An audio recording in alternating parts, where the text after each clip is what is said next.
আকাশে উঠছিল প্যারাগ্লাইডার, হঠাৎ বদলে গেল আবহাওয়া, দিক পরিবর্তন করলো বাতাস। নির্ধারিত অবতরণ স্থলে পৌঁছানো আর সম্ভব হলো না। বাধ্য হয়ে ব্যস্ত মহাসড়কেই জরুরি অবতরণ করলেন পাইলট।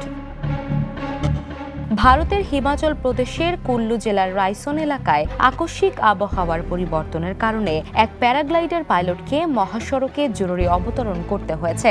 সামাজিক যোগাযোগ মাধ্যম এক্সে এই ঘটনার ভিডিও প্রকাশ করলে তা দ্রুত ছড়িয়ে পড়ে।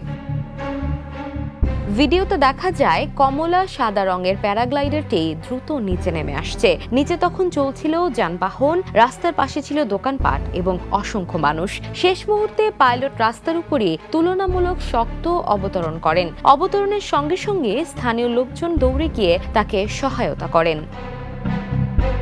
প্রাথমিক প্রতিবেদনে বলা হয়েছে, উড্ডয়নের সময় হঠাৎ আবহাওয়ার পরিবর্তন এবং বাতাসের দিক বদলে যাওয়ায় পাইলট নির্ধারিত ল্যান্ডিং জোনে পৌঁছাতে পারেননি। পরিস্থিতি সামাল দিতেই তিনি বিকল্প হিসেবে সড়কে জরুরি অবতরণের সিদ্ধান্ত নেন।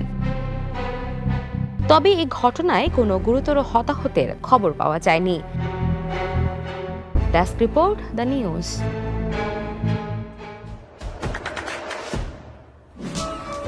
দেশে দেশে সবার সাথে দ্য নিউজ।